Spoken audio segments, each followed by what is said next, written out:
الحمدللہ الحمدللہ وکفا وسلام علی عبادہ الذین اصطفیٰ اما بعد اعوذ باللہ من الشیطان الرجیم بسم اللہ الرحمن الرحیم ویسألونک عن الروح قل الروح من امر ربی سبحان ربک رب العزۃ عما یصفون وسلام علی المرسلین والحمدللہ رب العالمین اللہم صل علی سیدنا محمد وعلى آل سیدنا محمد وبارک وسلم اللہم صل علی سیدنا محمد وعلى آل سیدنا محمد وبارک وسلم اللہم صل علی سیدنا محمد وعلى آل سیدنا محمد وبارک وسلم ربی یسر ولا تعسر وتمم بالخیر وبک نستعین ربی زدنی علما یا فتاح یا فتاح یا فتاح۔ الحمدللہ اللہ کے فضل سے، اللہ کے کرم سے ایک بار پھر ہم اس بابرکت مجلس میں حاضر ہیں۔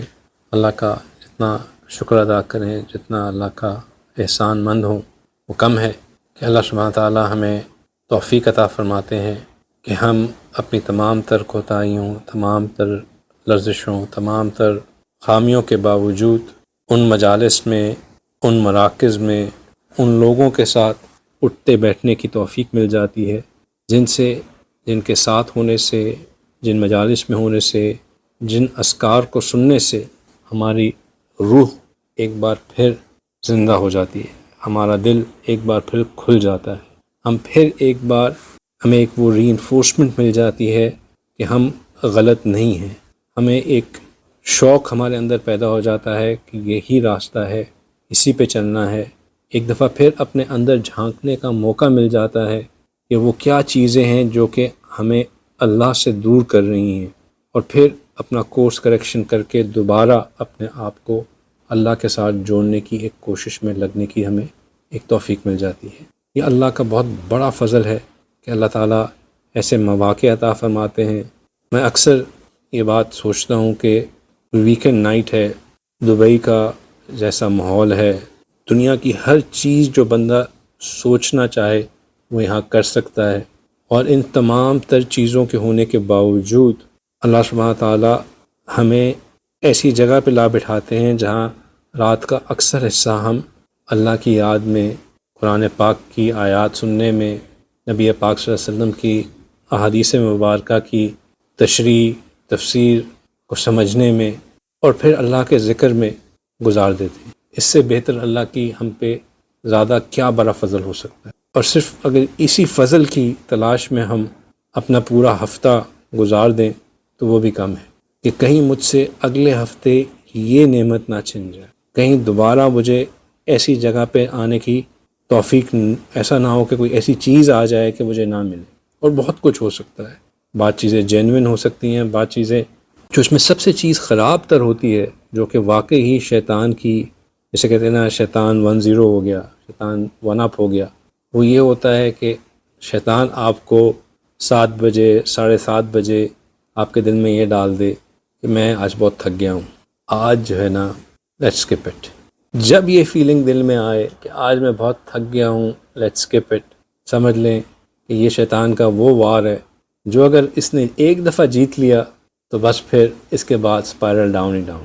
ہماری لاسٹ ٹائم جو پچھلے ہفتے جو مجلس ہوئی تھی، اس کے بعد جو سیکنڈری مجلس ہوتی ہے، جو ان پرسن لوگوں کا جو ہے وہ ایڈوانٹیج ہوتا ہے، اس میں ایک بات سامنے آئی، ابھی اللہ نے دوبارہ وہ دل میں بات ڈال دی تو ذکر کر دیتا ہوں کہ اپنے آپ کو یہ آپشن جس نے دے دیا کہ میں اس مجلس میں، یہ مجلس آپشنل ہے، جس نے اپنے لیے اس مجلس کو آپشنل بنا دیا، سمجھیں وہ اس ریس میں ہار گیا۔ عبداللہ بھائی سامنے بیٹھے ہوئے ہیں، وہ بھی ان لوگوں میں سے ہیں جنہوں نے، جب ہم شیخ توقیر صاحب کی مجلس میں جایا کرتے تھے تو وہ آپشنل نہیں ہوتی تھی ہمارے لیے، ہمارے گھر والوں کو پتہ ہوتا تھا، ہمارے آنے والے مہمانوں کو پتہ ہوتا تھا، ہمارے دوستوں کو پتہ ہوتا تھا کہ تھرسڈے نائٹ 8 بجے کے بعد نہیں ملیں گے، اور وہ چیز اتنی ماشاءاللہ اللہ تعالیٰ کی توفیق سے اتنی فکس تھی کہ لوگ ہر چیز کو یا تو پلان ہی نہیں کرتے تھے تھرسڈے کو ہمارے ساتھ کوئی چیز، یا کرتے تھے تو وہ اس کے ارد گرد ہی کرتے تھے، اور اکثر یہ ہوتا تھا کہ کوئی ساتھ ہی چل پڑتے تھے۔ تو اپنے لیے اس چیز کو آپشنل نہیں رکھنا، کیونکہ اگر آپشنل کر دیا تو 100/100 شیطان حاوی ہوگا ہی ہوگا.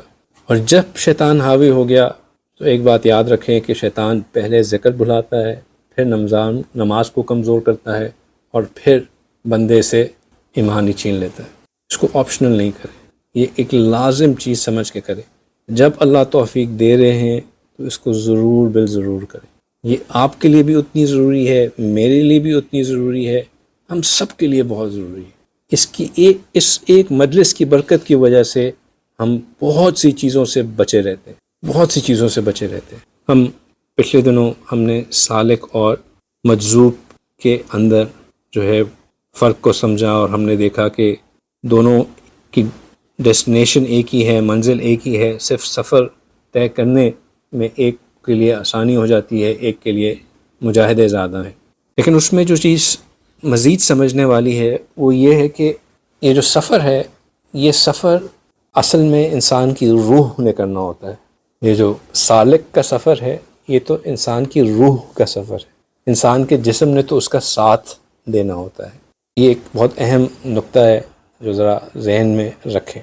حقیقت یہ ہے کہ اللہ سبحانہ تعالیٰ نے انسان کو 2 چیزوں سے بنایا ہے، ایک جسم ہے اور دوسرا اس کی روح ہے. جسم ہمارا یہ ظاہری اسکیلیٹن، اس کے اوپر گوشت، اس کے اوپر سکن، اس کے اندر بہنے والا خون، یہ جسم کے اجزاء ہیں، کمپوننٹس ہیں، ان سے ہمارا جسم بنا ہوا ہے. تو روح کیا ہے؟ روح ہمارے جسم کے ساتھ جڑی ہوئی ایک نہایت ہی لطیف قوت ہے، بہت ہی ایک سٹل سی اور ایک اسٹرینتھ ہے. سٹل سے مراد مطلب کہ ایک ہے تو وہ اسٹرینتھ لیکن انٹینجبل ہے، نظر نہیں آنے والی ہے، محسوس نہ ہونے والی. ہم اس کو اپنی آنکھوں سے نہیں دیکھ سکتے، اس کو ہاتھ لگانے سے محسوس نہیں کیا جا سکتا. اس کا کہ وہ کہاں سے جڑی ہوئی ہے، کہاں سے ہمارے ساتھ لگی ہوئی ہے، کب ہمارے ساتھ ہے، کب جدا ہو گئی ہے، وہ ہم اپنے جو 5 سینسز ہے اس سے اس کا ادراک نہیں کر سکتے، اس کو محسوس نہیں کر سکتے. اس کو بہت سے طریقوں سے سمجھایا جا سکتا ہے، لیکن اگر بہت سی سمپل طریقے سے سمجھنا ہو تو یوں سمجھ لیجئے کہ ایک موٹر ہے، اس موٹر کے اندر جو ہے الیکٹرکس وائرنگ بھی ہے، اس کے اندر میکینیکل فیچرز بھی ہیں، سکروز بھی ہیں، اسپائرلز بھی ہیں، جس میں اس نے چلنا ہے. لیکن اس موٹر کو چلانے کے لیے جو چیز اس کو گیٹ گوئنگ کرتی ہے وہ بجلی ہے. جب بجلی اس کے اندر سے گزرتی ہے تو وہ ساری چیزیں چلنا شروع ہو جاتی ہیں. لیکن فزیکلی کوئی اس کو دیکھ نہیں سکتا، محسوس نہیں کر سکتا. آپ موٹر کو دیکھتے ہوئے یہ نہیں کہہ سکتے کہ اس کے اندر بجلی دوڑ رہی ہے، حالانکہ اس کو اپ اینڈ رننگ کرنے کے لیے کیا چیز ہے؟ وہ بجلی ہی ہے. تو جس طرح بجلی اس موٹر کے لیے چلانے، اس کو اپ اینڈ رننگ رکھنے کے لیے ضروری ہے، اس طرح روح ہمارے لیے ہمیں اپ اینڈ رننگ رکھنے کے لیے ضروری ہے. جس طرح اگر اس موٹر کو بجلی کے سپلائی نہ ہو تو موٹر تو وہاں کی وہیں پڑی رہے گی اور دیکھنے میں بالکل ویسے ہی لگے گی، لیکن کسی کام کی نہیں ہوگی. اسی طرح اگر ہمارے جسم کے ساتھ روح نہ ہو تو شاید دیکھنے کے لیے تو ہم بھی کچھ دیر تک ویسے ہی لگیں، لیکن ہمارے اندر کوئی جان نہیں ہوگی، کوئی حرکت نہیں ہوگی، کوئی موومنٹ نہیں ہوگی. تو روح انسان کے جسم کو جاندار بناتی ہے. روح کے بغیر جسم بے جان ہو جاتا ہے. ہم اس مثال کے تھرو ہی ہم نے یہ دیکھ لیا کہ موٹر چاہے کتنی مہنگی کیوں نہ ہو، کتنی اچھی کیوں نہ ہو، کتنی معیاری کیوں نہ ہو، کتنے ہی بڑے برانڈ کی کیوں نہ ہو، کتنی ہی مشکل سے امپورٹ کیوں نہ کی گئی ہو، اگر وہ اس کو بجلی کا سپلائی نہیں ملے گا، کنیکشن بجلی کا نہیں ہوگا، تو وہ موٹر کسی کام کی نہیں. حالانکہ خریدتے وقت سارا زور کس چیز کے اوپر تھا کہ یہ موٹر یہ فیچرز ہونے چاہیے، اس موٹر کے اندر جو ہے وہ اتنی کیپیسٹی ہونی چاہیے، اس کے جو ہے وہ اس کے میکینیکلز ایسے ہونے چاہیے، اس کا برانڈ یہ ہونا چاہیے، اس کی پرائس رینج یہ ہونی چاہیے. ظاہری طور پہ ہم کس کو امپورٹنس دے رہے تھے؟ مشین کو امپورٹنس دے رہے تھے، لیکن چلانے والی کیا قوت تھی؟ اس کا الیکٹریسٹی تھی. اسی طرح ہم انسان بھی یہ دھوکہ کھا لیتے ہیں کہ ہم ظاہری طور پہ جسم کو بہت اہمیت دیتے ہیں. ہماری زیادہ تر محنت جو ہے وہ اپنے جسم کے اوپر ہوتی ہے. ہم دوسروں کے جسم کو دیکھ کے اس کی قدر و قیمت کو مقرر کرتے ہیں. ہم یہ سمجھتے ہیں کہ جو زیادہ لمبا ہوگا، زیادہ چوڑا ہوگا، جو زیادہ گورا ہوگا، جو زیادہ اچھے بالوں والا ہوگا اس کو زیادہ خوبصورت سمجھا جائے گا. اسی طرح جو زیادہ محنتی ہوگا، جو زیادہ فزیکلی اسٹرانگ ہوگا، اس کو جو ہے زیادہ ویٹیج دی جائے گی. لیکن حقیقت یہ ہے کہ وہ یہ سب کچھ ہونے کے باوجود اگر اس کی روح نہیں ہوگی تو اولاً تو وہ بالکل بیکار ہوگا، اور اگر اس کی روح کمزور ہوگی تب بھی وہ اتنے فائدہ مند نہیں ہوگا، تب بھی وہ اتنے فائدہ مند نہیں ہوگا. بندے کی عزت، اس کی دنیاوی مناصب، مراتب، حسب نسب کی عزتیں، مال پیسے کی کثرت، یہ تمام کے تمام اس کے جو دنیاوی عہدے ہیں، اس کے اعزازات ہیں، وہ سب اس کی روح کی وجہ سے ہی اس کے کام ہیں. ایک سی ای او ہے، ابھی وہ اپنے دفتر جاتا ہے تو دفتر کے باہر اس کا الگ کمرہ بنا ہوا ہے، کمرے کے باہر سی ای او کی پلیٹ لگی ہوئی ہے، پارکنگ لاٹ میں سی ای او کی الگ پارکنگ سلاٹ ہے، کچھ کمپنیز میں ایگزیکٹو فلور کی لفٹس الگ ہیں تو وہ سی ای او صاحب اپنی الگ لفٹ سے اوپر اپنی اس میں جاتے ہیں. ہر چیز سی ای او صاحب کا الگ الگ چلتا جا رہا ہے. جو بھی ان سے مخاطب ہوگا سی ای او، مسٹر سی ای او اس طرح کر کے ہوگا، مسٹر پریزیڈنٹ، مسٹر سی ای او، جو بھی ان کا ٹائٹل ہے اس کے حساب سے ان کو بلایا جائے گا. اسی بندے کی جسم سے اس کی روح نکل جائے تو لوگ اب اس کو کیا کہیں گے کہ بھائی میت کو غسل دے دو، میت کو جو ہے وہ جنازہ اٹھا لو، میت کو دفنا دو، میت پہ مٹی ڈال دو. تو وہی صاحب جو کہ ابھی سی ای او صاحب کہلا رہے تھے، اب سڈنلی میت ہو گئے. حالانکہ کیا ہوا، ان کا جسم تو ویسا کا ویسا ہی ہے، جسم میں تو کوئی تبدیلی نہیں آئی. وہ مرنے کے فوراً بعد تو لگ بھی ویسے ہی خوبصورت اور جوان رہے ہوں گے اگر خوبصورت جوان ہوئے تو، لیکن کیونکہ روح چلی گئی تو اب وہ سی ای او نہیں رہے. سونے دیں بچے کو، سونے دیں، خیر. اگر وہ روح نہیں رہی تو کیا ہو گیا، وہ میت بن گئی. اسی طرح چودھری صاحب ہیں، نواب صاحب ہیں، دنیا میں بڑا ان کا نام ہے، عزت ہے، سب نواب صاحب کہتے ہیں، سب چودھری صاحب کہتے ہیں، ان کی اجازت کے بغیر کام نہیں ہوتا ہے. اب جیسی ان کی آنکھ بند ہوئی تو اسی طرح ان کو کوئی بھی اب چودھری صاحب نواب صاحب نہیں کہہ رہا، ان کو میت کو نہلا دو، میت کو جنازہ پڑھا دو، دفنا دو. جو ان کی نوابی تھی وہ ساری کی ساری روح کے ساتھ روانہ ہو گئی. پھر کسی کی بہت بڑا کوئی مینشن ہو، کسی کا کوئی بہت بڑا مال ہو، کسی کا کوئی بہت بڑا دکان ہو، پہلے کہا جاتا ہے کہ یہ فلاں کا مکان ہے، فلاں کی دکان ہے، فلاں کی انٹرپرائز ہے. جب وہ فوت ہو جاتا ہے تو اس کے فوراً بعد یہ فلاں کا بیٹا یہاں رہتا ہے، فلاں کا بیٹا اس دکان کو چلا رہا ہے. اب اس مکان کی، اس جگہ کی نسبت اس شخص کے ساتھ نہیں رہی. کیوں؟ کیونکہ وہ اس کی روح جو ہے وہ فارغ ہو گئی. تو کہنے کا مقصد یہ کہ انسان کی روح جو ہے اس کے جسم کو بھی اہمیت دیتی ہے. جیسے ہی روح، حالانکہ یہ وہ چیز ہے بالکل ویسے ہی کہ یہ وہ الیکٹریسٹی ہے جو اس مشین کو، چاہے وہ جس برانڈ کی بھی ہو، آئدر یوزفل بناتی ہے یا بالکل یوز لیس بناتی ہے. ہماری روح بھی ہمارے جسم کو سگنیفیکنٹ بناتی ہے یا انسگنیفیکنٹ بنا دیتی ہے. اب جو شخص اس بات کو ہی نہیں سمجھتا کہ روح کی محنت بھی کوئی اہمیت کے قابل ہے اور وہ جسم پہ ہی فوکس کرتا رہتا ہے تو اس کا نقصان کیا ہوتا ہے؟ اس کا نقصان یہ ہوتا ہے کہ جسم تو پھلتا پھولتا رہتا ہے، لیکن وہ چیز جس نے اس دنیا سے اگلی دنیا میں جانا ہے وہ بالکل کمزور رہ جاتی ہے. حالانکہ روح وہ چیز ہے جس سے بندے نے ٹرانزیشن ہونا ہے. اگر ہمیں یہ سمجھ آ جائے کہ ہم ایک ٹرانزٹری موڈ میں ہیں، ایک ٹیمپرری فیز میں ہیں، اس فیز نے ختم ہونا ہے، اس فیز کے بعد ایک اگلے فیز نے شروع ہونا ہے، اور جس چیز نے ٹرانزٹ ہونا ہے اس کی محنت بہت ضروری ہے، تو ہم شاید اس کی محنت پہ فوکس کریں. لیکن کیونکہ ہم یہ بلائنڈ سائیڈڈ ہو جاتے ہیں، اس دنیا کو دیکھ کے سمجھتے ہیں کہ یہی سب کچھ ہے، تو ہم ساری محنت اس دنیا کے جسم کے اوپر ہی شروع کر دیتے ہیں. دونوں جسم اور روح کے اندر ایک باہمی نسبت ہے. اس کا مطلب قطعی یہ نہیں ہے کہ آپ صرف روح کی محنت پہ غور کریں، جسم کو بالکل نگلیکٹ کر دیں، ایسا بھی نہیں ہے. جسم اور روح دونوں ایک دوسرے کی سپورٹ میں ہوتے ہیں. اس کو یوں ایک اور مثال سے سمجھ لیجئے کہ ایک بندہ ہے، اس نے کہیں دور سفر کرنے جانا ہے، ٹھیک ہے، اور اب وہ سوار، اس کو بھی اسٹرانگ ہونا چاہیے، اور جو اس کی سواری ہے اس کو بھی اسٹرانگ ہونا چاہیے۔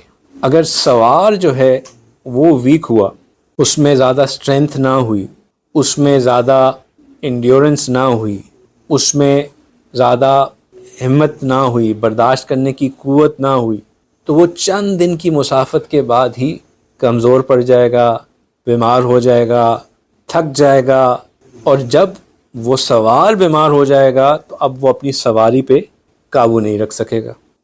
سواری کو وہ پالے، کھلائے پلائے، بہت ہٹا کٹا کرے، میک شور کرے کہ وہ سفر کے لیے تیار ریڈی ہو۔ سواری تو بالکل بہترین تیار ہے، لیکن اب سوار جو ہے وہ خود ہی بیمار پڑ گیا۔ تو ہمارا جسم سواری کے مانند ہے اور ہم اس پہ سوار کے مانند ہیں۔ اگر ہم جسم کو ہٹا کٹا کرتے رہیں گے، اس کو جاندار بناتے رہیں گے، وہ تو سفر کے لیے تیار رہے گا، لیکن اگر روح کمزور ہو جائے گی تو پھر سوار ہی اس کے اوپر نہیں رہے گا۔ اب جب روح کمزور ہو گئی، یعنی کہ سوار کمزور ہو گیا، تو اب سواری آؤٹ آف کنٹرول، اب وہ اپنی من مانی کرے گی، جہاں اس کا دل چاہے گا رکے گی، جہاں دل چاہے گا منہ مارے گی، جو کھانا ہوگا کھائے گی، جس کو چپکنا ہوگا جا کے چپکے گی، ٹھیک ہے نا۔ جسم نے تو اپنی مرضی میں، سواری نے تو اپنی منمانی کرنی ہے، کیونکہ سواری اس کے اوپر بیٹھا ہوا نہیں ہے طاقتور۔ تو یوں ہی جب روح کمزور ہو جاتی ہے اور جسم طاقتور ہو جاتا ہے، تو پھر جسم کیا کرتا ہے؟ اپنی منمانی کرتا ہے، جو اس کا دل چاہتا ہے جا کے کرتا ہے، پھر وہ کسی اصول اور ضابطے کے حساب سے نہیں چلتا، کیونکہ اس کو اصول اور ضابطے پہ رکھنے والا سوار ہی نہیں ہوتا۔ تو اس لیے سوار اور سواری کی ضرورت دونوں ضروری ہیں۔ ہمارے جسم کی جتنی بھی ضروریات ہیں وہ سب کے سب اسی دنیا میں موجود ہیں۔ یہ جسم بھی اس دنیا سے آیا، عالم خلق میں ہمارا جسم بنا، مٹی سے جسم بنا، اور جسم کی جتنی ضروریات ہیں وہ اسی خلق اور مٹی سے بنتی ہیں۔ ہمارا لباس ہو، ہماری خوراک ہو، ہمارا اوڑھنا پہننا ہو، رہنے کی جگہ ہو، جو بھی ضروریات ہو، انویریبلی وہ مٹی کے کسی نہ کسی بائی پروڈکٹ کے حصہ ہوتی ہیں، اور مٹی کے ساتھ مل کے وہ بنی ہوتی ہیں، اور اسی سے ہماری ضروریات پوری ہوتی ہیں۔ اس کے برعکس ہماری روح جو ہے وہ اس عالم خلق سے نہیں ہے، ہماری روح جو ہے وہ عالم امر سے ہے۔ میں نے آیت مبارکہ خطبے میں پڑھی، اس میں اللہ سبحانہ تعالیٰ نے یہی کہا کہ آپ سے پوچھتے ہیں کہ روح کیا ہے، آپ ان کو کہہ دیجئے کہ روح تو میرے رب کے امر سے ہے، حکم سے ہے، ٹھیک ہے۔ وَيَسْأَلُونَكَ عَنِ الرُّوحِ قُلِ الرُّوحُ مِنْ أَمْرِ رَبِّي، کہ روح جو ہے وہ میرے رب کے امر سے ہے، یعنی کہ عالم امر سے ہے۔ تو لہٰذا روح کی تمام تر ضروریات بھی وہ عالم امر میں ہی پوری ہوتی ہیں، وہ اوپر سے ہی پوری ہوتی ہیں، اس کو اس دنیا سے کوئی لینا دینا نہیں ہے۔ روح کی غذا چاہیے تو اس کی بہترین غذا تلاوت، روح کو دوا چاہیے تو اس کی بہترین دوا ذکر، روح کمزور ہو جائے، اس کو طاقت چاہیے ہو تو اس کو اللہ کی عبادت۔ تو روح کو طاقتور بنانے کے لیے، روح کو قوت دینے کے لیے انسان کو جو کرنا ہوتا ہے، ان ریالٹی وہ جسم اور نفس کے ضروریات کے اپوزٹ ہوتا ہے۔ ہمارا، جیسے میں نے کہا نا کہ جب سوار اور سواری والی ایگزامپل کے اوپر واپس جائیں، کہ جب سواری طاقتور ہو، اسٹرانگ ہو، تو وہ اپنی منمانی کرنا چاہتی ہے۔ اس کو کیا چاہیے ہوگا؟ اس کو چاہیے ہوگا کہ بس میں زیادہ لمبا سفر نہ کروں، میں دیر تک بیٹھے رہوں، میں سو لوں، زیادہ سے زیادہ کھا لوں، جب کوئی ضرورت محسوس ہو تو اپنی شہوت پوری کر لوں۔ ہمارا جسم بھی اسی طرح چاہتا ہے، اس کو کوئی برڈن زیادہ پسند نہیں ہے۔ اس کے برعکس روح جو ہے وہ چاہتی ہے کہ میں مجاہدے کروں، رات کو اٹھ کے عبادت کروں، لمبے مراقبے کروں، تلاوت قرآن کروں، اور یہ چیز جسم کو پسند نہیں ہے۔ تو سواری جو کہ طاقتور ہو، اس کو قابو میں لانے کے لیے سوار کو طاقتور ہونا پڑتا ہے۔ تبھی آپ میں سے ہارس رائڈنگ کون کرتا ہے؟ اٹھا لو ہاتھ، ٹھیک ہے نا۔ تو جو ہارس رائڈنگ کرتے ہیں ان کو یہ بات بہت اچھی طرح پتہ ہے کہ گھوڑا جو ہے نا، جیسے ہی آپ اس کے اوپر بیٹھتے ہیں، گھوڑے کو یہ بات سمجھ میں آ جاتی ہے کہ یہ بندہ رائڈر ہے یا نہیں ہے۔ اور جب گھوڑے کو ایک دفعہ یہ پتہ چل جائے کہ یہ رائڈر ہے یا نہیں ہے، بلکہ جب گھوڑے کو یہ پتہ چل جائے کہ یہ رائڈر نہیں ہے تو پھر گھوڑا آپ کے ساتھ وہ کرتا ہے کہ اللہ کی پناہ. اور گھوڑا بہت جاندار جانور ہوتا ہے، اس کو اپنی جگہ سے ہلانا جو ہے نا بڑا مشکل کام ہے. میں اپنے آپ کو رائڈر سمجھتا ہوں، لیکن گھوڑے کو یہ سمجھ میں آ گئی کہ میں رائڈر نہیں ہوں. تو جس کلب میں رائڈنگ کرنے گیا تھا تو انہوں نے مجھے پوچھا کہ آپ رائڈنگ کرتے ہیں؟ میں نے بڑا جی ہاں جی آپ بڑا اچھا رائڈر الحمدللہ. تو انہوں نے مجھے ایک مشکل گھوڑا دے دیا، گھوڑے پہ مجھے بٹھا دیا. تو انہوں نے کہا کہ شروع میں آپ ذرا اندر سرکٹ میں 1-2 چکر لگاتے ہیں، آپ کو بھی وارم اپ ہو جائے گا، گھوڑے کا بھی وارم اپ ہو جائے گا، تو دونوں پھر تیار ہو جائیں گے، تو پھر آپ فیلڈ میں لے جائیے گا. ٹھیک ہے. اب میں گھوڑے پہ بیٹھا، مجھے بھی سمجھ میں آ گیا کہ یہ گھوڑا ماشاءاللہ ذرا مختلف قسم کا ہے، اور گھوڑے کو بھی سمجھ میں آ گیا کہ ماشاءاللہ یہ صاحب جو ہے کوئی اتنی اونچی درجے کے نہیں ہے. تو میں نے خیر اس کو دکھانا چاہا کہ میں رائڈر ہوں، تو میں نے گھوڑے کو ذرا کھینچ کے سرکٹ میں ڈال دیا. گھوڑا سرکٹ میں تو آ گیا، ایک چکر لگایا. دوسرے چکر میں اس گھوڑے نے کیا کیا کہ جب ہم ٹرن پہ پہنچے تو اس نے ایک ٹرن پہ آتے ہی ایک دم سے اپنا سٹیپ چینج کر دیا. اب سٹیپ چینج کرنے سے ہوتا ہی ہے کہ آپ کیونکہ اس میں ہوتے ہیں، سینٹریفیوجل فورس آپ کے اوپر چل رہی ہوتی ہے، تو ٹرن پہ تھے، اس نے اپنا سٹیپ چینج کیا تو میں نے گرپ کمزور تھی، اڑ کے میں جو ہے نا دوسری طرف جا کے تو گھوڑا بہت سمجھدار اور چلاک جانور ہوتا ہے. اس کو جب یہ سمجھ میں آ جائے کہ یہ کوئی اتنا کوئی زبردست رائڈر نہیں ہے تو وہ آپ کو صحیح سمجھاتا ہے. تو اس نے مجھے سمجھا دیا. کہنے کا مطلب یہ تھا کہ جب جسم کو یہ سمجھ میں آ جائے کہ اوپر والا جو مجھے کنٹرول کرنے والی پارٹی ہے وہ کوئی اتنی اسٹرانگ نہیں ہے، تو پھر وہ یہ کہتی ہے آج میں بہت تھکا ہوا ہوں، آج کوئی نہیں جا رہے، آج ہم جو ہے نا آج تو اتنا پورا دن کام کیا ہے، کیسے جا سکتے ہیں مجلس میں. جسم چاہے گا کہ ہم چل کریں، ریلیکس کریں، محنت نہ کریں، لیکن روح اس کے برعکس چاہتی ہے. روح کی ڈیمانڈ یہ ہے کہ اس کو اسٹرانگ ہونے کی ڈیمانڈ یہ ہے کہ اس کو اس سے جسم سے مجاہدہ کروایا جائے. ہم میں سے اکثر لوگ آ کے یہ کہتے ہیں، اپنے دل کا حال بیان کرتے ہیں اور کہتے ہیں کہ جی میں چاہتا ہوں کہ میرے اپنی نظروں پہ قابو پاؤں، میں چاہتا ہوں کہ میں اپنے کانوں کو میوزک سے بچاؤں، میں چاہتا ہوں کہ میری نگاہیں جب کوئی چیز سامنے آئے تو وہ جھک جائیں، لیکن کوشش کے باوجود میں اپنی نگاہوں کی حفاظت نہیں کر پاتا. بہت سے لوگ چاہتے ہیں کہ ہم چاہتے ہیں کہ جی ہم غصے نہ کریں، زبان پہ قابو رکھیں اور اپنے نئی غلط الفاظ استعمال کریں، نہ ہم جو ہے وہ غصے میں آ کے غلط بات کہہ دیں، لیکن بس چاہنے کے باوجود جو ہے وہ نہیں ہو پاتا. پھر اسی طرح بہت سے لوگوں کو اپنے آپ سے یہ شکایت ہوتی ہے کہ ہم چاہتے ہیں، صبح اذان کی اٹھ بھی چکے ہوتے ہیں، اذان کی آواز بھی آ رہی ہوتی ہے، دل چاہ بھی رہا ہوتا ہے کہ ہم جا کے چند قدموں پہ ہی مسجد ہے، مسجد میں جا کے نماز پڑھ لیں، لیکن بس ایک ایسی سستی داری ہوتی ہے کہ ہم گھر پہ ہی نماز پڑھ لیتے ہیں. چاہنے کے باوجود نہ اپنی نظروں پہ قابو، ایک کانشیسنیس ہونے کے باوجود اپنی زبان پہ قابو نہیں، ایک چاہت ہونے کے باوجود کہ میں کروں نیکی، لیکن نیکی ہوتی نہیں ہے، نماز باجماعت نہیں ہو پاتی. اس کی وجہ کیا ہوتی ہے؟ اس کی وجہ یہ ہوتی ہے کہ روح کمزور ہوتی ہے. روح کمزور ہوتی ہے. یہ جو چاہت ہوتی ہے کہ میں نظروں کو قابو کروں، یہ جو چاہت ہوتی ہے کہ میں اپنی زبان کو قابو کروں، یہ جو چاہت ہوتی ہے کہ میں باجماعت نماز پڑھوں، یہ روح کی چاہت ہوتی ہے. کیونکہ اس کو پتہ ہوتا ہے کہ میں یہ کروں گی، یہ چیزیں ہوں گی تو اس سے میں اسٹرانگ ہوں گی، اس سے مجھے اسٹرینتھ ملے گی. لیکن جسم کیونکہ روح سے زیادہ طاقتور ہوتا ہے تو وہ انسان کو یہ کرنے ہی نہیں دیتا. وہ انسان کو مجبور کر دیتا ہے کہ وہ اسی طرح اپنی لتھارجی میں، سستی میں لگا رہے. تو ضرورت اس چیز کی ہے کہ ہم اپنی روح کو طاقتور بنائیں. ضرورت اس چیز کی ہے کہ ہم اپنے روح کو اپنے جسم سے زیادہ قوت عطا کریں. اگر ہم اس کے اپوزٹ کر دیں کہ ہم اپنے روح کو زیادہ طاقتور کر دیں اور جسم کو کمزور کر دیں، مثال کے طور پہ، تو کیا یہ امبیلنس جو ہے یہ ہمارے لیے نقصان دہ ہوگا؟ نہیں. روح کی طاقت ایسی ہے کہ وہ جسم کو بھی ساتھ چلاتی رہتی ہے، as opposed to the other way around, کہ اگر روح کمزور ہو اور جسم طاقتور ہو تو روحانی طور پہ بندہ نہیں چل سکتا. لیکن اگر روح اسٹرانگ ہو اور جسم کمزور ہو، جسم کی کمزوری سے مراد یہ ہے کہ جسم کی ضروریات روح کی ضروریات کے مقابلے میں کم سرو ہو رہی ہوں، تو بندہ جسمانی طور پر بھی قوی رہتا ہے، جسمانی طور پر بھی قوی رہتا ہے۔ تو روح جو ہے، روح کی طاقت انسان کی جسمانی طاقت کی کمزوری کی تلافی کر دیتی ہے، اس کو نگیٹ کر دیتی ہے، اس کو اوور کم کر دیتی ہے۔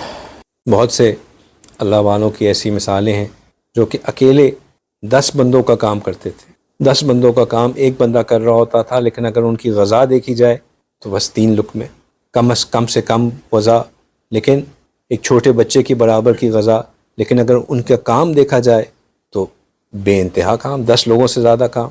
وجہ کیا ہوتی تھی کہ جسم کی ضرورت اگر پوری نہیں بھی ہوتی تھی، جسم کو غذا نہیں بھی ملتی تھی، تو ان کی روح میں اتنی قوت ہوتی تھی، روح میں اتنی اسٹرینتھ ہوتی تھی کہ وہ جسم کی کمزوری کو پورا کر دیتی تھی۔ آپ صلی اللہ علیہ وسلم صوم وصال کیا کرتے تھے۔ صوم وصال کے روزے سے مراد یہ کہ آپ نے سحری پہ کھایا، پھر اس کے بعد جب افطاری کا وقت آیا تو آپ نے ہماری طرح یہ نہیں کہ افطاری پہ اتنا کھا لیا کہ پچھلے جو پیٹ نے بھی توبہ کی کہ یار میں آئندہ روزہ نہیں رکھوں گا، اتنا زیادہ مت ڈالو میرے میں۔ یعنی ہمارا تو روزے پہ یہ ایک مشن ہوتا ہے نا کہ بس آج اتنا کھا لینا ہے کہ پھر کبھی کمی محسوس نہ ہو، ایسا نہیں۔ صوم وصال میں یہ ہوتا ہے کہ آپ نے سحری پہ کھایا، افطاری پہ پانی پی لیا، پھر اگلے دن سحری پہ کچھ نہیں کھایا، پھر افطار پہ کچھ نہیں کھایا، پھر سحر پہ کچھ نہیں کھایا، پھر افطار پہ، یعنی کہ صرف پانی سے بیچ میں افطار کے وقت پانی، نتھنگ، نو ادر انٹیک۔ جیسے آج کل انٹرمیٹنٹ فاسٹنگ کے طور پہ لوگ کرتے ہیں، اس میں تو انٹرمیٹنٹ فاسٹنگ میں تو پھر بھی جو ہے آپ 0 کیلری چیزیں لے سکتے ہیں، بلیک کافی لے سکتے ہیں، بلیک ٹی لے سکتے ہیں، پانی لے سکتے ہیں، لیکن آپ صلی اللہ علیہ وسلم کیونکہ عبادت کی نیت سے رکھتے تھے، انٹرمیٹنٹ فاسٹنگ کے لیے نہیں رکھتے تھے، تو آپ سحری سے مغرب تک باقاعدہ روزہ، اور اس کے بعد مغرب پہ صرف پانی سے افطار کر کے پھر روزہ اگلے دن کے لیے پورا دوبارہ شروع، اور اس میں سحری بھی کچھ نہیں۔ اور آپ اکثر جو ہے یہ 48 آورس، 72 آورس، حتیٰ کہ 96 آورس تک بھی آپ نے ایسے روزے رکھے۔ اب یہ بندہ تبھی رکھ سکتا ہے جب یہ روحانی قوت اندر موجود ہو۔ یا آپ صلی اللہ علیہ وسلم کو صحابہ اکرام نے جب آپ صلی اللہ علیہ وسلم کو اس طرح کرتے دیکھا تو انہوں نے کوشش کی کہ وہ بھی اس طرح عبادت کریں، تو آپ صلی اللہ علیہ وسلم ان سے ناراض ہوئے۔ آپ صلی اللہ علیہ وسلم نے کہا کہ کیا تم میرے ساتھ برابری کرنا چاہتے ہو؟ تم میں سے کون ہے جو میری طرح اس طرح کر سکے؟ آپ صلی اللہ علیہ وسلم نے فرمایا کہ میں تو اس حال میں رات گزارتا ہوں کہ میرا اللہ مجھے کھلاتا ہے اور میرا اللہ مجھے پلاتا ہے۔ ان کو روحانی غذا ملتی تھی، اور یہ روحانی غذا ان کے لیے کافی ہوتی تھی، جو کہ ان کو جسمانی طاقت کو اوور کم کیا کرتی تھی، جسمانی طاقت کی کمی کو اوور کم کیا کرتی تھی۔ حضرت محمد قاسم نانوتوی رحم اللہ ہمارے برصغیر ہند کے ایک بہت بڑے عالم، محقق عالم گزرے ہیں، بہت بڑے عالم بھی تھے اور بہت بڑے مناظر بھی تھے۔ وہ مختلف مصائب کے حضرات سے مناظرہ کیا کرتے تھے، ہندوؤں سے بھی مناظرہ کرتے تھے، عیسائیوں سے بھی مناظرہ کرتے تھے۔ تو ایک دفعہ اسی طرح ان کو کسی نے مناظرے کی دعوت دی۔ ابھی مناظرہ شروع نہیں ہوا تھا تو جو میزبان تھا اس نے ان کو، ہندو کے ساتھ مناظرہ تھا، انہوں نے ان کو ایک کمرے میں بٹھایا اور جو ہندو جس کے ساتھ مناظرہ کرنا تھا اس کو دوسرے کمرے میں بٹھایا، اور ایک بہت بڑی پرات ٹائپ ڈش کھانے کی بھجوائی۔ تو حضرت نے بس 2-3 لقمے اس میں سے لیے، اور ان کے خادم جو ساتھ تھا اس نے بھی 2-3 لقمے لیے اور واپس کر دیا، اور مناظرے کے انتظار میں بیٹھ گئے۔ کچھ دیر بعد جو ہے وہ دیکھا کہ جو ساتھ والا کمرہ تھا اس سے بھی ڈش نکل رہی تھی، لیکن اتنی بڑی ڈش، اور وہ بالکل خالی نکل رہی۔ تو ان کا جو خادم تھا وہ بڑا حیران ہوا کہ حضرت دیکھیں اس نے تو ماشاءاللہ کتنا کھا لیا اور آپ نے تو کچھ کھایا ہی نہیں۔ حضرت نے فرمایا کہ اس کا یہ کھا لینا، اس میں کوئی کمال نہیں ہے۔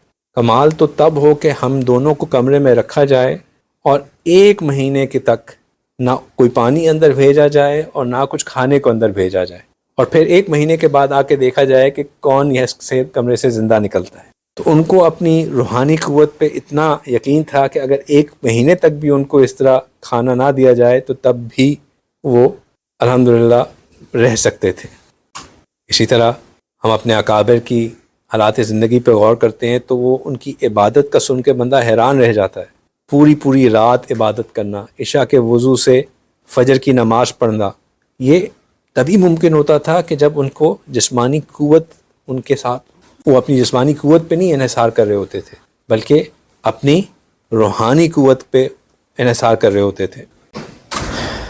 ہم اکثر یہ چیز دیکھتے ہیں کہ مسجد میں خاص طور پہ تراویح میں یہ بات نظر آتی ہے کہ جو تھوڑے سے سفید ریش والے حضرات ہوتے ہیں، 70-80 تک کی عمر ہو گئی، یا چلو 50-60 سال سے اوپر والے حضرات جو ہیں وہ پہلی صف میں کھڑے ہوتے ہیں اور بالکل جو ہے وہ سلام پھیرنے کے فوراً بعد کھڑے ہو کے سیدھے کھڑے ہو جاتے ہیں اور امام صاحب کے ساتھ ساتھ چل رہے ہوتے ہیں، اور پیچھے جو ہے روز میں نوجوان بچے بیٹھے ہوتے ہیں اور وہ انتظار کر رہے ہوتے ہیں کہ کب جو ہے امام صاحب رکوع میں جائیں تو وہ بھی فوراً بھاگ کے رکوع میں شامل ہو جائیں کہ چلو رکعت جوائن ہوگی۔ وہ 4-5 رکعتوں کے بعد وہ تھک چکے ہوتے ہیں اور اب انتظار کر رہے ہوتے ہیں کہ چلو امام صاحب کی تلاوت ختم ہو تو وہ اس میں جوائن کریں۔ تو یہ جو اچھا پھر یہی برے حضرات جو ہیں یہ جب چل رہے ہوتے ہیں، نارمل مسجد آ رہے ہوتے ہیں تو ایک سہارا لیا ہوگا، کسی کے ساتھ چل کے آ رہے ہوں گے، کسی نے وہ پکڑا ہوگا، واکر پکڑا ہوگا، کسی نے جو ہے وہ سٹک پکڑی ہوگی، عام چلنے میں ان کو مشکل۔ اور یہی نوجوان جو ہے یہ جب باہر کھیل رہے ہوں گے تو گھنٹوں کرکٹ کھیل کے آئے ہوں گے، یا فٹ بال میں سب سے زبردست اسپرنٹ کرنے والے ہوں گے، یا کوئی نہ کوئی فزیکل ایکٹیویٹی میں ماسٹر ہوں گے، یہی جب نماز میں کھڑے ہوں گے تو ایک کی جو ہے جو بوڑھا ہے وہ بالکل مستقیم کھڑا ہوگا، اور جو نوجوان ہے اس کے کبھی یہاں پہ درد، اب کچھ تھوڑی دیر بعد خارج، کہیں کچھ، کبھی کوئی کچھ۔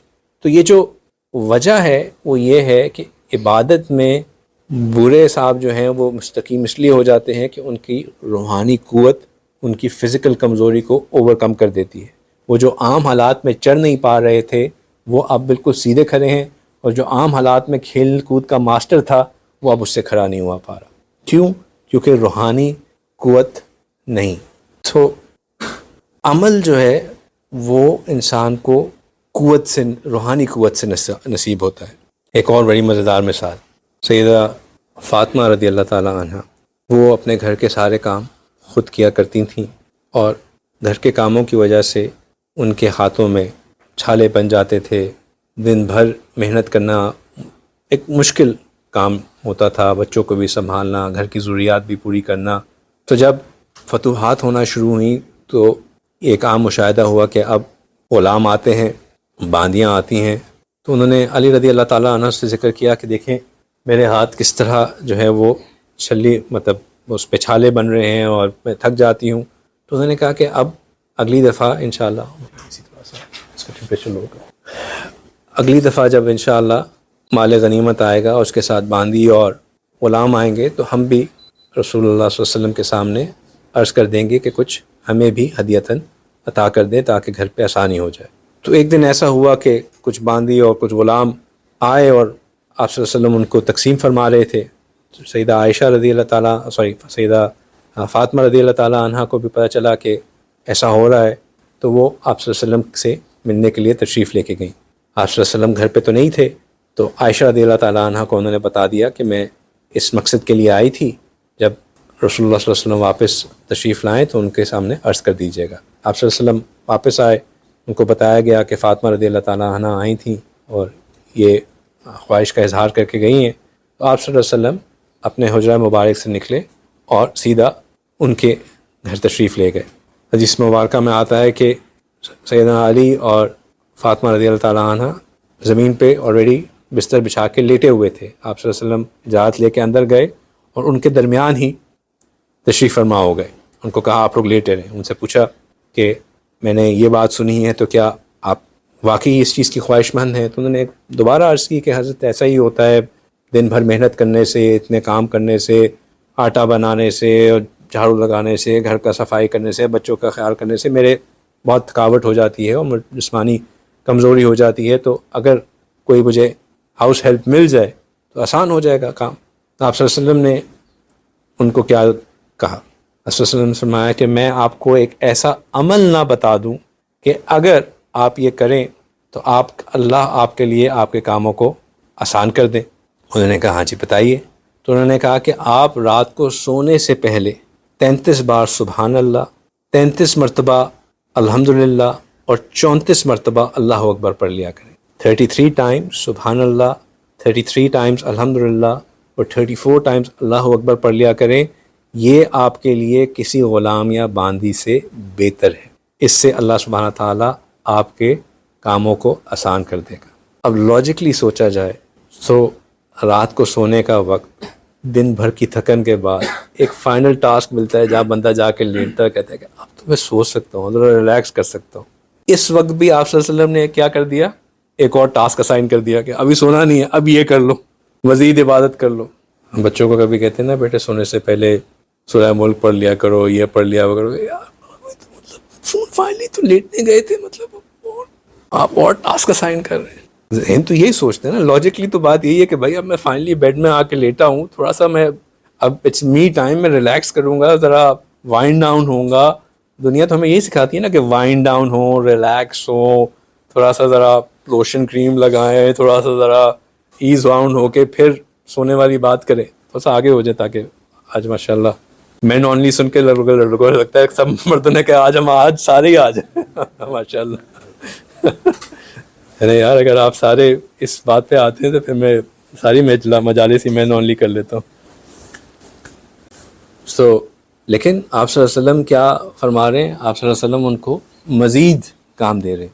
اور فرما کیا رہے ہیں مزید کام؟ کہہ کے اس سے آپ کے لیے آگے کے کام آسان ہو جائیں گے. اور کام بھی کیا؟ کوئی فزیکل ہیلپ نہیں دے رہے، کوئی جسمانی کوئی چیز نہیں دے رہے، عبادت، ذکر. وجہ کیا؟ کہ آپ صلی اللہ علیہ وسلم وہ نسخہ بتا رہے ہیں جس سے روح کو وہ قوت ملے گی، روح کو وہ قوت ملے گی کہ اب آگے کے کام کرنا آسان ہو جائیں گے. یہ نسخہ صرف سیدہ فاطمہ رضی اللہ تعالیٰ عنہ کے لیے نہیں تھا، یہ ہماری گھر کی خواتین بلکہ ہم سب کے لیے. ہم جو یہ سمجھتے ہیں کہ کل کا دن بہت مشکل دن ہے، کل کا دن بہت زیادہ اس میں کام ہیں، کل مجھے بہت لمبا چیزیں ہیں، بہت زیادہ چیزیں اچیو کرنی ہے، یا ہماری گھر کی خواتین جو یہ سمجھتی ہیں کہ بہت چیزوں کو کرنا ہے، یہ بھی سنبھالنا ہے، وہ بھی سنبھالنا ہے، صبح سے لے کے شام تک بچوں کو بھی دیکھنا، میاں کے شکل میں جو بچہ ہے اس کو بھی دیکھنا، اور میاں کے ماں باپ کو بھی دیکھنا، اور ہر چیز کو میں نے ہی سنبھالنا. تو ان کے لیے بھی اگر یہ وہ تسبیح کر کے سوئیں اتنی ہی چیز کرامت ہے. اس سے وہ برکت آتی ہے، اس سے وہ روحانی قوت آتی ہے، اس سے کام تو اتنے ہی رہتے ہیں، مشکلات بھی اتنی ہی رہتی ہیں، لیکن ان کو کرنا آسان ہو جاتا ہے، ان کا سنبھالنا آسان ہو جاتا ہے. نبی پاک صلی اللہ علیہ وسلم نے ایک اور نسخہ دیا. آپ صلی اللہ علیہ وسلم نے فرمایا کہ جو شخص صبح کے وقت 4 رکعت نفل پڑھ لے، یعنی کہ اشراق اور چاشت پڑھ لے، یا اشراق کے وقت ہی 4 رکعت پڑھ لے، تو پورے دن کے کام کاج بندے کے لیے آسان ہو جاتے، پورے دن کے کام کاج بندے کے لیے آسان ہو جاتے ہیں. یہ کیا ہے؟ جو بندہ گھر سے نکلتے ہوئے گھر کی نکلنے کی دعا پڑھ لے، اللہ پہ توکل کا جو ہے وہ دوبارہ اپنے ریکلیم کر لے، ان کو ری انفورس کر لے اللہ کے توکل کو، اللہ سبحانہ تعالیٰ اس کو اپنی حفاظت میں لے لیتے ہیں. یہ سب کیا ہو رہا ہے؟ لاجکلی تو اس میں اگر آپ کسی کو بیٹھ کے سمجھانا چاہیں تو اس کو تو بات سمجھ میں ہی نہیں آئے گی کہ یہ کیسے ہو سکتا ہے، لیکن یہ ایسے ہی ہوتا ہے کیونکہ اس سے روح قوی ہوتی ہے، اور جب روح قوی ہوتی ہے تو جسم کی کمیوں کو خود بخود جو ہے وہ کمپنسیٹ کر دیتی ہے. اللہ سبحانہ تعالیٰ نے نبی پاک صلی اللہ علیہ وسلم کو جب نبوت کی اہم ذمہ داری سونپی اور بے انتہا ذمہ داری ان کے اوپر آ گئی اور خوب انہوں نے کام کرنے کی ڈیمانڈ آ گئی، تو اللہ سبحانہ تعالیٰ نے ان کو فرمایا کہ یا ایھا المزمل قم اللیل الا قلیلا نصفہ او انقص منہ قلیلا او زد علیہ ورتل القرآن ترتیلا انا سنلقی علیک قولا ثقیلا انا ناشئۃ اللیل ہی اشد وطئا واقوم قیلا ان لک فی النہار سبحا طویلا. کیا مطلب؟ کہ آپ رات کو عبادت کے لیے کھڑے ہوا کریں، پوری رات یا شاید اس سے تھوڑا سا کم، آدھی رات یا اس سے تھوڑا سا کم یا اس سے کچھ کم، لیکن رات میں قرآن کی تلاوت کیا کریں ٹھہر ٹھہر کر ایک خاص انداز کے ساتھ. پھر ان فرمایا کہ رات کو کھڑے ہونا ان ناشئۃ اللیل یہ سب سے زیادہ افیکٹو ہے اپنی نفس کو اپنے قابو میں لانے کے لیے اور اپنی زبان کو اپ رائٹ کرنے کے لیے. اِنَّ لَكَ فِي النَّهَارِ سَبْحًا طَوِيلًا، بے شک دن کے وقت آپ نے سبحًا طویلا جو ہے آپ اس کی جو لٹرل ٹرانسلیشن بنتی ہے وہ یہ بنتی ہے کہ آپ نے بہت لمبا تیرنا ہے. اب آپ صلی اللہ علیہ وسلم نے تیرنا تو نہیں تھا، وہاں تو دور دور تک کوئی چھوٹا پونڈ نہیں تھا کہ کوئی لمبی تیرنے والی بات کہ تو تصور بھی نہیں ہو سکتا تھا. لیکن یہاں پہ جو بات کی کہ یہ آپ رات کو یہ ساری چیزیں کیا کریں، آدھی رات، پوری رات قرآن پاک کی تلاوت، اس لیے کیونکہ یہ اس چیز کے لیے اہم ہے جو آپ کی نفس کو قابو کرنے کے لیے اور زبان کو اپ رائٹ کرنے کے لیے، کیونکہ دن میں آپ نے بہت تیرنا ہے. اب اس میں ہمارے مفسرین بہت خوبصورت بات سمجھاتے ہیں. وہ کیا سمجھاتے ہیں؟ وہ یہ سمجھاتے ہیں کہ تیرنے کا مقصد استعمال کرنے کا سبحًا طویلا کا مطلب یہ تھا کہ جب انسان اگر خشکی پہ چل رہا ہو نا اور لمبی مسافت کرنی ہو تو کچھ دیر چلنے کے بعد بندہ اگر تھک جائے تو وہ رک جاتا ہے اور رک کے ریکور کر لیتا ہے، ریکوپ کر لیتا ہے، پھر کہتا ہے کہ چلو اب میں دوبارہ چلنا شروع کرتا ہوں. لیکن جو بندہ تیر رہا ہو وہ یہ نہیں کر سکتا کہ میں نے چلو 1 میل تیر لیا، اب میں ذرا پانی میں رک کے تھوڑا سا چل کروں اور پھر میں اس کے بعد دوبارہ آگے تیرنا شروع کرتا ہوں، کیونکہ پانی میں چل کرنے کا کوئی آپشن نہیں ہے. جیسے ہی آپ نے تیرنا بند کیا، کہاں گئے؟ نیچے، گیم اوور. ٹھیک ہے، اس میں مسلسل تیرتے رہنا ہے. تو کہنے کا مقصد یہ کہ آپ کا جو کام ہے وہ مسلسل ایک کام ہے، اس میں رکنے کا آپشن ہی نہیں ہے. دن کے وقت آپ نے مسلسل محنت کرتے رہنا ہے، نان سٹاپ کام کرتے رہنا ہے. اب لاجیکل بات یہ آتی ہے کہ جس بندے نے نان سٹاپ کام کرنا ہے اس کو خود اللہ تعالیٰ ایکنالج کام کر رہے ہیں کہ آپ نے نان سٹاپ کام کرنا ہے، تیرنا ہے، آپ کے پاس آپشن ہی نہیں ہے کہ رک جائیں. اس کو ہم کیا کہیں گے؟ ہم اس کو کہیں گے کہ بھائی مائنڈ اینڈ باڈی کے لیے ایکٹیو رہنے کے لیے 9 آور سلیپ تو مسٹ ہے. 8 آور سلیپ کے بغیر تو آپ کی باڈی صحیح فنکشن نہیں کرتی. یہ ریسرچ دیکھ لیں، یہ ریسرچ دیکھ لیں، یہ ریسرچ دیکھ لیں، یہ ریسرچ دیکھ لیں. مائنڈ کو، باڈی کو بیلنس رکھنے کے لیے 9 آور سلیپ، 8 آور سلیپ یہ تو بہت ضروری ہے. ٹھیک ہے نا. پھر آپ کی نیوٹریشن یہ ہونی چاہیے، آپ کی غذا یہ ہونی چاہیے، یہ اس میں یہ ہونا چاہیے، وہ ہونا چاہیے. پھر ایکسرسائز ضرور ہونی چاہیے، یہ ہونا، تب آپ جا کے مارننگ ٹائم میں افیکٹولی آپریٹ کر سکیں گے. ایسا ہی ہے. اللہ سبحانہ تعالیٰ کیا کہہ رہے ہیں کہ جو رات کا وقت ہے وہ سونا نہیں ہے. یا ساری رات عبادت کریں یا اس سے کچھ کم عبادت کر لیں، یا کم از کم آدھی رات تو عبادت کریں اور قرآن کو بھی ترتیل میں پڑھیں، ٹھہر ٹھہر کے، سکون کے ساتھ. ذہن سے اتارنا نہیں ہے کہ 2 پارے ہو گئے چلو، سکون سے ٹھہر ٹھہر کے ترتیل میں پڑھیں. یہ کریں گے تو اس سے آپ کا جسم آپ کے قابو میں آئے گا، اس سے آپ کی زبان اسٹریٹ اپ رائٹ ہوگی، آپ کے الفاظ قوی ہوں گے، اور پھر آپ پورے دن کے لیے جو آپ نے مسلسل کام کرنا ہے اس کی قوت آپ کو ملے گی، اس کے لیے آپ تیار ہوں گے. تو رات کو زیادہ عبادت کریں گے تو روح کی بیٹری چارج ہوگی. جو روح کی بیٹری چارج ہوگی تو وہ آپ کے جسم کو چلائے گی. روح کی بیٹری ویک ہوگی تو جسم ایک وقت پہ آ کے تھک جائے گا، گیو اپ کر دے گا. جسم کی بیٹری لمیٹڈ ہے، روح کی بیٹری اس کو سپلیمنٹ کرتی ہے، کمپلیمنٹ کرتی ہے. جب وہ ختم بھی ہو جاتی ہے تو اس کو چلاتی رہتی ہے. جو شخص یہ چاہتا ہے کہ وہ دین کا کام کرے اور دین کا کام اس طرح کرے کہ اس کا کام لوگوں کے دلوں کے اوپر اثر کرے، اس کے لیے رات کی عبادت مسٹ ہے، مسٹ.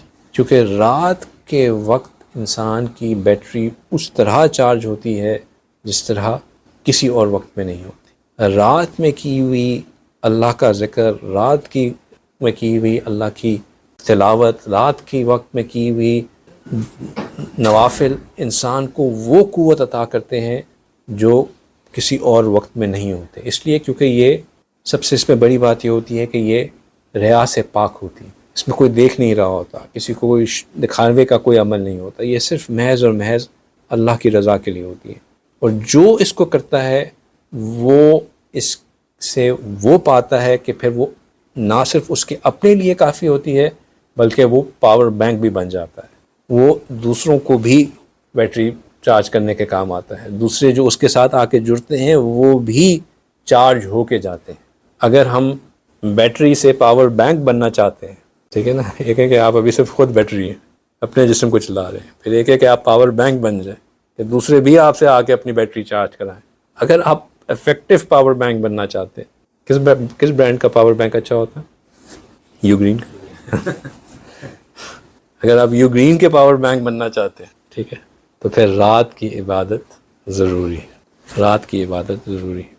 یو گرین والوں نے نہ عبداللہ بھائی کو نہ مجھے پیسے نہیں دیے، ہم ان کی پروموشن نہیں کر رہے۔ روح کی عبادت سے جسم کے اجزاء کو قوت ملتی ہے۔ جیسے جسمانی قوتیں ہوتی ہیں، جو باڈی بلڈر ہوتے ہیں ان کی مسل اسٹرینتھ زیادہ ہوتی ہے، جب انسان کی آنکھ صحیح ہوتی ہے تو اس کا ویژن 6/6 ہوتا ہے۔ انسان کے اندر جب جسمانی قوت ہوتی ہے تو وہ اپنے پیرامیٹر کے اندر ہی رہ کے اس جسمانی قوت کو استعمال کر سکتا ہے۔ مطلب آنکھیں جتنی بھی اسٹرانگ ہو جائیں، وہ جو اس کے ویزیبل ایریا ہے اسی کے اندر چیزوں کو دیکھ سکتا ہے۔ لیکن جب روحانی قوت اسٹرانگ ہو جائے تو پھر انسان کو وہ چیزیں بھی نظر آتی ہیں جو عام انسان کو نہیں نظر آتی۔ کیا مطلب یہ کہ انسان، ایک ڈاکٹر کے پاس بندہ جاتا ہے، ڈاکٹر مریض کا چہرہ دیکھ کے، حکیم مریض کی نبض دیکھ کے پہچان جاتے ہیں کہ بھائی اس میں اس وقت کوئی نہ کوئی سسٹم میں گڑبڑ چل رہی ہے۔ ایک چور پولیس والے کے سامنے بیٹھا ہو تو پولیس والے اس کا چہرہ دیکھ کے ہی سمجھ جاتے ہیں کہ گلٹی پارٹی آئی ہے، کوئی نہ کوئی گڑبڑ ہے۔ اللہ والوں کے سامنے جب بندہ جاتا ہے تو اللہ والے بندوں کے دلوں پہ نظر ڈال کے یہ پہچان لیتے ہیں کہ یہ بندہ کس لیول کا ہے۔ اللہ سبحانہ تعالیٰ ان کی کیفیات ان کے اوپر کھول دیتے ہیں، ان کے دل کی حالات ان کے بتا دیتے ہیں کہ وہ کس حالت میں ہیں۔ حضرت نانوتوی رحم اللہ، جن کا ذکر ہم نے کچھ دیر پہلے کیا، انہی کی ایک اور بات آپ کو سناتا ہوں۔ ایک جگہ وہ مہینے میں ایک دفعہ بیان کے لیے تشریف لے کے جایا کرتے تھے۔ بستی تھی، اس بستی میں سنی حضرات کم تھے اور غیر سنی زیادہ تھے۔ تو وہاں کے سنی حضرات نے ان سے ریکویسٹ کی کہ حضرت آپ مہینے میں ایک دن ہمیں دے دیا کریں، آپ کی بات اگرچہ کہ اکثر تو سننے ہی سننے آئیں گے، لیکن کیونکہ بستی والے ہیں، ایک چیز ہو رہی ہوگی تو ہو سکتا ہے کہ غیر سنی بھی آنا شروع ہو جائیں، اور جو بھی آئے گا یقیناً فائدہ پا کے جائے گا۔ اور ایسے ہی ہونا شروع ہوا۔ جب حضرت نے جا کے بات کرنا شروع کی تو کوئی نہ کوئی غیر سنی حضرات بھی آ جایا کرتے تھے، اور جب انہوں نے بات سننا شروع کرتے تو ان کے دل پہ اثر ہوتا اور ان کے عقائد درست ہوتے۔ اب جو غیر سنی کی جو فکر رکھنے والی پارٹی تھی، ان کو پریشانی ہونا شروع ہو گئی کہ بھئی یہ تو ہمارا جو ہے نا یہ معاملہ خراب ہو رہا ہے، یہ صاحب آتے ہیں اور ہمارے بندوں کو بدلنا شروع کر رہے ہیں۔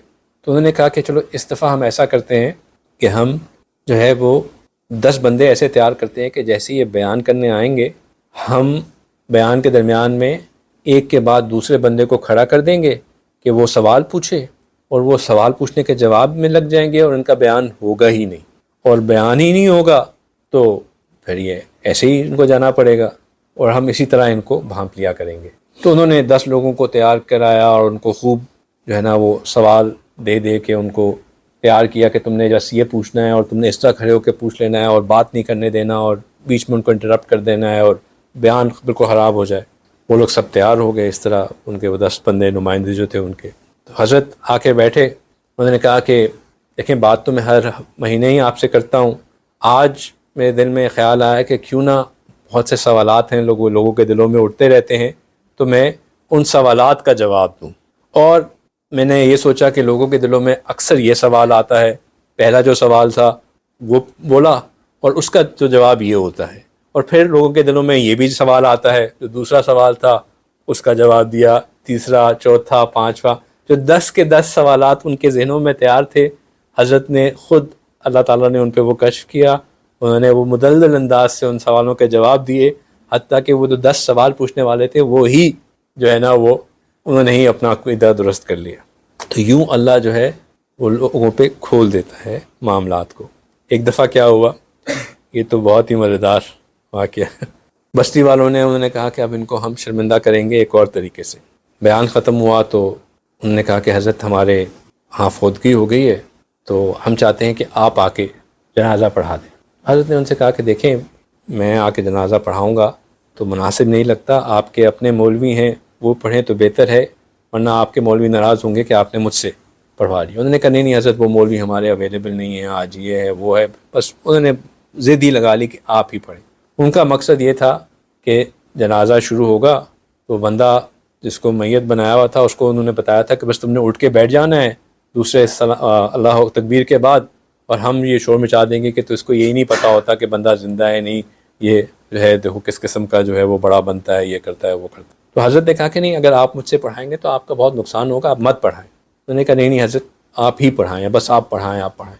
خیر حضرت ان کے انسسٹ کرنے پہ آ گئے. جنازہ شروع ہوا، پہلی تکبیر ہوئی، دوسری تکبیر، تیسری تکبیر. اب وہ سب انتظار کرے کہ یہ بندہ اٹھ کے بیٹھ کیوں نہیں رہا، اٹھ کے بیٹھ کیوں نہیں رہا. حضرت نے سلام پھیرا، جنازہ پڑھا کے سب کو سلام کر کے نکلنے لگے. وہ بھاگ کے اس کی طرف گئے، دیکھا کہ ہل کیوں نہیں رہا، دیکھا کہ وہ بندہ فوت ہو چکا.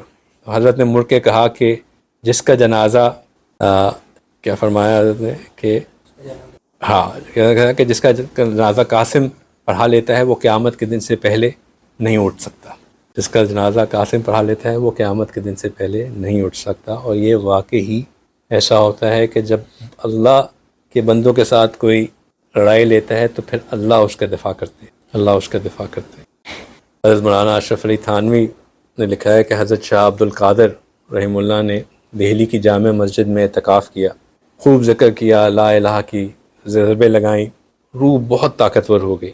جب اعتکاف سے باہر نکلے تو اللہ کی شان ان کے سامنے سے کتا گزر رہا تھا، اس پہ اس کی نظر پڑی تو کتے پر اس نظر کا یہ اثر ہوا کہ وہ کتا جہاں جاتا باقی کتے اس کے پیچھے پیچھے چلنا شروع ہو جاتے. وہ کتا اور کتے سے کوئی آگے نہیں نکلتا، اور کتا جب بیٹھتا تو باقی کتے اس کے ارد گرد ہلکا لگا کے بیٹھ جاتے. حضرت تھانوی فرماتے ہیں کہ حضرت کی ایک نگاہ کا اثر یہ تھا کہ اس کتے کے ساتھ باقی کتے وہ معاملہ کیا کرتے تھے جیسا معاملہ مریدین اپنے پیر کے ساتھ کیا کرتے ہیں. تو اللہ والوں کی ایک نظر جب دل اس پر پڑتی ہے تو پھر وہ دلوں کو اس طرح ہلا دیا کرتی ہے. اور کیا اللہ والوں کے اندر قوت ہوتی ہے کہ ان کی روح قوی ہوتی ہے، ان کی روح قوی ہوتی ہے. ہم اپنے جسم کو طاقتور بنانے کے لیے تو بہت محنتیں کرتے ہیں، لیکن ہم اپنی روح کو طاقتور بنانے کے لیے بالکل محنت نہیں کرتے. اگر ہم چاہتے ہیں، میں نہیں چاہتا کہ آپ میں سے کوئی دل میں یہ خواہش رکھے کہ میرے اندر بھی یہ سپر ہیومن پاورز آئیں، میں بھی لوگوں کے دل پڑھ سکوں، میں بھی ایک نظر سے کتوں کو لائن میں لگا سکوں. ایسی سپر ہیومن پاورز کی ہمیں ضرورت نہیں ہے، نہ ہی یہ مقصود ہے.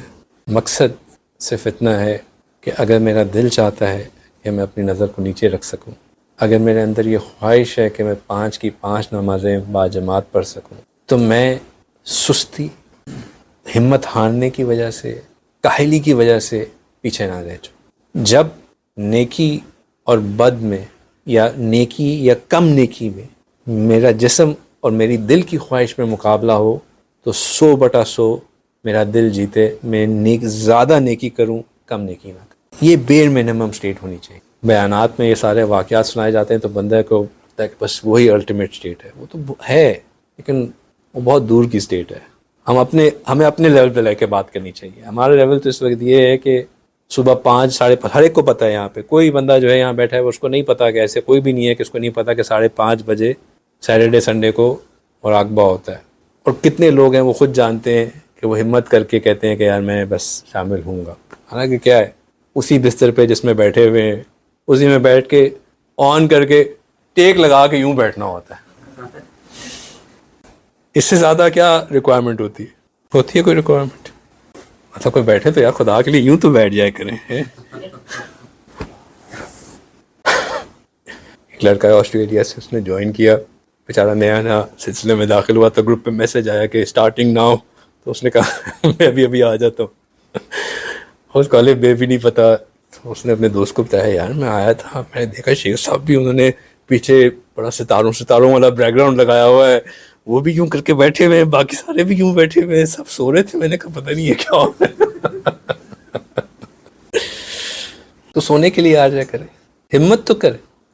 ہم ہمت ہی نہیں کرتے. میں ابھی تو ہنسی مذاق میں کہہ رہا ہوں لیکن یہ رونے کا مقام ہے. بتائیں کہاں اپرچونیٹیز ملتی ہیں، ڈھونڈ کے دکھائیں مجھے پورے UAE میں کوئی ایسی اور جگہ جہاں پہ اس طرح مراقبہ کرنے کی جگہ ملتی ہے. کون کراتا ہے اس طرح بیٹھ کے مراقبہ؟ موقع بھی ملتا ہے، نعمت بھی موجود ہے، اور ہم ہمت ہی نہیں کرتے اس سے فائدہ اٹھانے کی. کیوں؟ اس لیے کیونکہ روح کمزور ہے، 101 بہانے دلاتی ہے کہ یار آج یہ وجہ ہے، آج یہ وجہ ہے، آج یہ وجہ ہے۔ روح کو ہم نے طاقت دینی ہے، اور یہ بات جان لیجئے کہ روح کی طاقت انورسلی پروپورشنل ہے ہماری جسم کی طاقت سے۔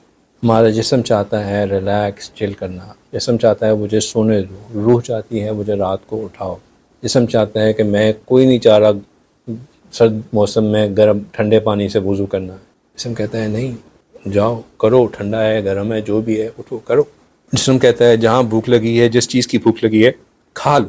روح کہتی ہے نہیں، اگر حلال ملے گا، پاکیزہ ملے گا، طیب ملے گا تب کھانا ہے ورنہ نہیں کھانا۔ روح کہتا ہے منڈ کے کھاؤ، جسم کہتا ہے منڈ کے کھاؤ، روح کہتی ہے نہیں کم کھاؤ۔ جسم چاہتا ہے ہر چیز کو دیکھو، روح چاہتی ہے کہ نہیں جو چیز حلال ہے اس کو دیکھو ورنہ نظر پھیر لو۔ ہم نے روح کو طاقت دینی ہے، اور اس کی طاقت تبھی اس کو ملتی ہے جب ہم اپنی جسم کی ضروریات کو، جسم کی جو جائز ضروریات بھی ہیں ان کو تھوڑا سا کٹ ڈاؤن کریں گے۔ دیکھیں جسم کا ہمارے اوپر حق ہے، جسم کا خیال رکھنا ہے۔ میں نے پچھلی دفعہ بھی بات کی تھی کہ اگر ہم اس نیت سے اپنے جسم کا خیال رکھیں گے کہ اللہ سبحانہ تعالیٰ نے مجھے میرے پاس ایک امانت ہے، اللہ کی امانت ہے، تو ہمیں اس پہ ثواب ملے گا۔ اگر ہم اپنے آپ کو سجائیں گے اس نیت سے کہ میں جب دوسروں کے سامنے جاؤں گا تو ان کو میرے سے گھن نہیں آئے گی، تکلیف نہیں ہوگی، تو اس میں بھی ثواب ہے۔ اگر ہم اپنے آپ کو اچھا اس لیے بنائیں گے، خوبصورت اس لیے بنائیں گے کہ اللہ خوبصورت ہے، اللہ کو خوبصورتی پسند ہے، اس پہ بھی ہمیں ثواب ملے گا۔ لیکن یہ والی جو تسلیاں ہیں نا، یہ ساری نیتیں، یہ بیس لیول کی تسلیاں ہیں۔ ایک بات ہمیشہ ذہن میں رکھیں کہ جس چیز میں ایکسل کرنا ہوتا ہے نا کسی نے، اس کے لیے وہ رولز اپلائی نہیں ہوتے جو عوام کے لیے ہوتے ہیں۔ ایک سپورٹس مین نے بھی کسی چیز میں ایکسل کرنا ہوتا ہے نا، تو جس لیول کے اوپر جا کے وہ ٹریننگ کر رہا ہوتا ہے، اور جو اپنے اوپر جس مطلب ایک عام بندے نے لیگ کرکٹ کھیلنی ہوگی تو اس کے لیے صرف میچ میں جا کے میچ میں پارٹیسپیٹ کر لینا اس کے لیے کافی ہوگا۔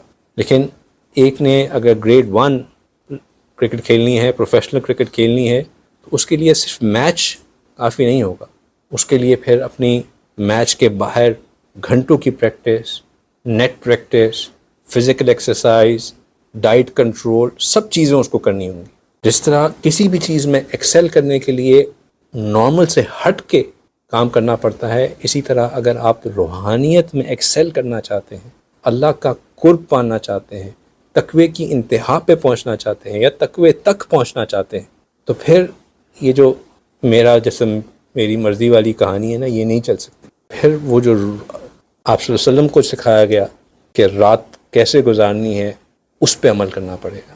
پھر اپنے روح کو قوی بنانا پڑے گا، پھر اپنے جسم کو ڈینائی کرنا پڑے گا، ورنہ بات نہیں بنے گی۔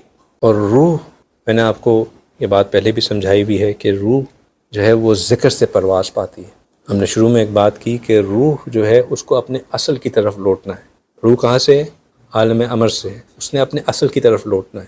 اپنے اصل کی طرف وہ لوٹتی تب ہے جب اس کو ذکر کا راستہ سکھایا جاتا ہے۔ ذکر روح کو پرواز دیتی ہے، اور ذکر روح کو پرواز دے کے اپنے اصل تک پہنچاتی ہے۔ جو جتنا زیادہ ذاکر ہوتا ہے اتنا اس کی روح زیادہ کامل ہوتی ہے۔ جو ذکر میں کمزور ہوتا ہے، اس باقی جتنا بھی کچھ کرتا ہو روح اس کی کمزور ہی رہتی ہے۔ عبادت، تلاوت، ذکر، یہ وہ 3 ایسی چیزیں ہیں جو روح کو قوی بنانے میں بہت بہت بہت زیادہ اہم کردار ادا کرتی، اور ان کے بغیر نہیں ہو سکتا۔ میں ایک اور بات بتاؤں، اگر کسی کو روحانی بیماری ہے، مثال کے طور پہ کسی کے اندر تکبر کی بیماری ہے، تو یہ ایک ایسی خطرناک بیماری ہے کہ بعض اوقات عبادات اس بیماری کو، روحانی بیماری کو دور کرنے کے بجائے اس بیماری کو زیادہ بڑھا دیتی ہے۔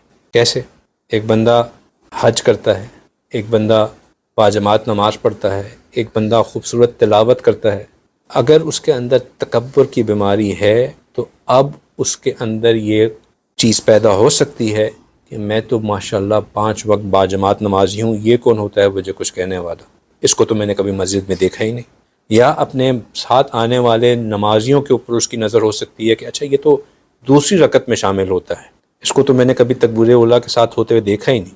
اپنے اندر اپنے آپ کو دوسروں سے بہتر سمجھنا شروع کر دینا، اپنی قرات پہ ناز کرنا شروع کر دینا کہ میں تو ایسے قرات کرتا ہوں کہ لوگ مست ہو رہے ہوتے ہیں، جھوم رہے ہوتے ہیں میری قرات سن کے. حب جا پیدا ہو جانا. حب جا یعنی کہ سیلف لو، یہ سب سے خطرناک بیماری ہے. اور ان بیماریوں کا جو روحانی بیماریاں ہیں اس کا علاج بھی ذکر ہے، لیکن آن یور اون نہیں.